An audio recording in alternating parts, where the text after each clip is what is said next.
नमस्कार. छत्रपती संभाजीनगर महानगरपालिकेत गट क पदांसाठी एक मोठी भरती निघाली आहे आणि त्यासाठी अर्ज कसा करायचा याची सगळी माहिती आपण आता अगदी सोप्या भाषेत समजून घेणार आहोत. चला सुरुवात करूया. ही भरती आहे छत्रपती संभाजीनगर महानगरपालिकेची. शहरातील एक अत्यंत महत्त्वाचं प्रशासन आणि इथे नोकरीची संधी मिळणं ही खरंच एक मोठी गोष्ट आहे. महानगरपालिकेनं गट क म्हणजेच ग्रुप सी संवर्गातल्या वेगवेगळ्या पदांसाठी ही जाहिरात प्रसिद्ध केली आहे आणि ही सरळ सेवा भरती आहे, म्हणजे पात्र उमेदवारांसाठी ही एक सुवर्ण संधीच आहे. आपण या माहितीमध्ये काय काय पाहणार आहोत त्यावर एक नजर टाकूया. सगळ्यात आधी संधीचं स्वरूप, मग महत्त्वाच्या तारखा, अर्ज करण्याची नेमकी पद्धत, त्यासाठी किती फी आहे, अर्ज भरल्यावर पुढे काय होणार आणि शेवटी एक फायनल चेकलिस्ट. चला तर मग आपल्या पहिल्या मुद्द्याकडे वळूया. ही संधी नेमकी काय आहे? तर ही एक थेट भरती प्रक्रिया आहे, म्हणजे थेट सरकारी नोकरी मिळवण्याची संधी. एक गोष्ट लक्षात घ्या की ही सर्व माहिती अधिकृत जाहिरातीवर आधारित आहे, त्यामुळे ती 100% खरी आहे. यामध्ये कनिष्ठ अभियंता, स्वच्छता निरीक्षक आणि अग्निशामक अशा अनेक पदांचा समावेश आहे. आता आपण येतोय या संपूर्ण प्रक्रियेतल्या सगळ्यात महत्त्वाच्या भागाकडे, आणि तो म्हणजे महत्त्वाच्या तारखा. ह्या तारखा अजिबात चुकायला नकोत. तर मग प्रश्न हा आहे की अर्ज करण्यासाठी महत्त्वाच्या तारखा आहेत तरी कोणत्या? चला तेच पाहूया. तर बघा, अर्ज आणि फी भरणं सुरू होणार आहे 17 फेब्रुवारी 2026 पासून आणि अर्ज भरण्याचा शेवटचा दिवस आहे 18 मार्च 2026. आणि हो, परीक्षेचं जे ॲडमिशन तिकीट आहे ते परीक्षेच्या साधारणपणे 7 दिवस आधी उपलब्ध होईल. ही तारीख पुन्हा एकदा लक्षात घ्या, 18 मार्च 2026 ही फायनल डेडलाईन आहे. आपल्या कॅलेंडरमध्ये ही तारीख आत्ताच मार्क करून ठेवा, कारण या तारखेनंतर अर्ज स्वीकारले जाणार नाहीत. चला आता अर्ज नेमका कसा करायचा याची स्टेप बाय स्टेप प्रक्रिया समजून घेऊया, जेणेकरून कोणतीही चूक होणार नाही.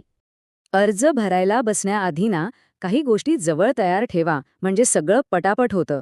जसं की आपला चालू असलेला ईमेल आयडी आणि मोबाईल नंबर, एक नवा पासपोर्ट साईज फोटो आणि आपल्या सहीचा एक स्कॅन केलेला फोटो. प्रक्रिया अगदी सोपी आहे. सगळ्यात आधी www.chsmsambhajinagarmc.org या अधिकृत वेबसाईटवर जायचं. तिथे नवीन रजिस्ट्रेशन करून आपला आयडी पासवर्ड तयार करायचा. मग लॉग इन करून आपली सगळी माहिती, म्हणजे वैयक्तिक आणि शिक्षणाची, बरोबर भरायची. त्यानंतर फोटो आणि सही अपलोड करायची. सगळ्या अर्ज एकदा नीट तपासायचा आणि मग शेवटी ऑनलाईन फी भरून अर्ज सबमिट करायचा. एक अतिशय महत्त्वाची सूचना, अर्ज फक्त आणि फक्त अधिकृत वेबसाईटवरूनच करायचा आहे, जी आहे www.chsambhajinagarmc.org. कोणत्याही फसवणुकीला बळी पडू नका, फक्त याच वेबसाईटचा वापर करा. बरं, आता बोलूया अर्जासाठी फी किती आहे याबद्दल. चला तर मग शुल्काची माहिती घेऊया. तर बघा, खुल्या प्रवर्गातील उमेदवारांसाठी शुल्क आहे 1000 रुपये आणि बाकी सर्व राखीव प्रवर्गातील उमेदवारांसाठी ते आहे 900 रुपये. आणि हो, एक गोष्ट पक्की लक्षात ठेवा, ही जी अर्जाची फी आहे ती नॉन रिफंडेबल आहे, म्हणजे एकदा भरलेली फी कोणत्याही परिस्थितीत परत मिळणार नाही. त्यामुळे अर्ज फायनल करण्यापूर्वी सगळी माहिती दोनदा तपासा. ठीक आहे, समजा अर्ज यशस्वीपणे भरला, फी सुद्धा भरली. मग पुढे काय? पुढचे टप्पे काय असतील ते आता समजून घेऊया.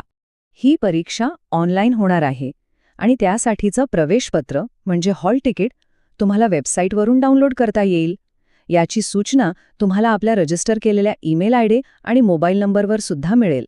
आणि हे प्रवेशपत्र साधारणपणे परीक्षेची जी तारीख असेल तिच्या 7 दिवस आधी वेबसाईटवर उपलब्ध होईल.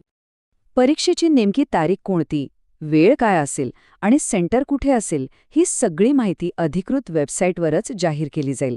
त्यामुळे वेबसाईट नियमितपणे तपासत राहणं खूप महत्त्वाचं आहे. चला आता आपण समारोपाकडे आलो आहोत. जाता जाता एकदा सगळ्यात महत्त्वाचे मुद्दे परत एकदा बघून घेऊया, म्हणजे काही विसरायला नको. तर मग काय लक्षात ठेवायचं आहे? सगळ्यात महत्त्वाचं, शेवटची तारीख आहे 18 मार्च. अर्ज करण्यापूर्वी आपला फोटो, सही आणि कागदपत्रे तयार ठेवा.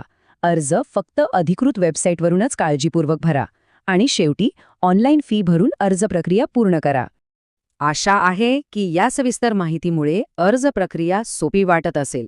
तर मग आपल्या अर्ज प्रवासातलं पहिलं पाऊल उचलण्यासाठी तयार आहात ना? सर्वांना खूप खूप शुभेच्छा.